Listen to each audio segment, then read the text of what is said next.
ముందుగా రైతు మిత్రులందరికీ నమస్కారం. ఈరోజు డేట్ వచ్చేసి 10వ తారీఖు 1వ నెల 2024 అండి. సో మనం అన్ని రాష్ట్రాల పత్తి ధరలు తెలుసుకుందాం. దానికంటే ముందు ఛానల్ని కొత్తవారు పాతవారు సబ్స్క్రైబ్ చేసుకోండి, వీడియో మాత్రం లైక్ చేయండి. ముందుగా మనం కర్ణాటక రాష్ట్రంలో కనిష్ట ధర వచ్చి 6,500 ఉంది, గరిష్ట ధర వచ్చి 7,200 ఉన్నది. గుజరాత్ రాష్ట్రంలో కనిష్ట ధర వచ్చి 5,250 రూపాయలుగా ఉన్నది, గరిష్ట ధర వచ్చి 7,500 ఉన్నది.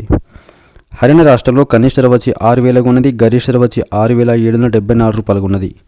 మధ్యప్రదేశ్ రాష్ట్రంలో కనిష్ట ధర వచ్చి 7,000 ఉన్నది, గరిష్ట ధర వచ్చి 7,000గా పలికింది. మహారాష్ట్ర రాష్ట్రంలో కనిష్ట ధర వచ్చి 5,800 ఉంది, గరిష్ట ధర వచ్చి 6,920 రూపాయలుగా ఉన్నది.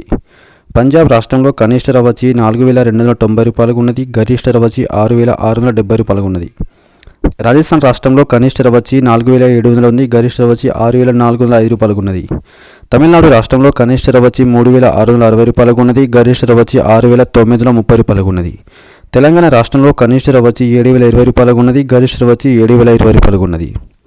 సో ఫ్రెండ్స్, ఈరోజున్న అన్ని రాష్ట్రాల పత్తి ధరలు, సో ఎక్కడ కూడా పత్తి ధరలు పెరగలే, గుజరాత్లో మాత్రం పెరిగినాయి కాస్త, మీరు గమనించుకోవచ్చు. వీడియో నచ్చితే లైక్ చేయండి, షేర్ చేయండి, కామెంట్ చేయండి, ఛానల్ని సబ్స్క్రైబ్ చేసుకోండి. Thank you. జై హింద్.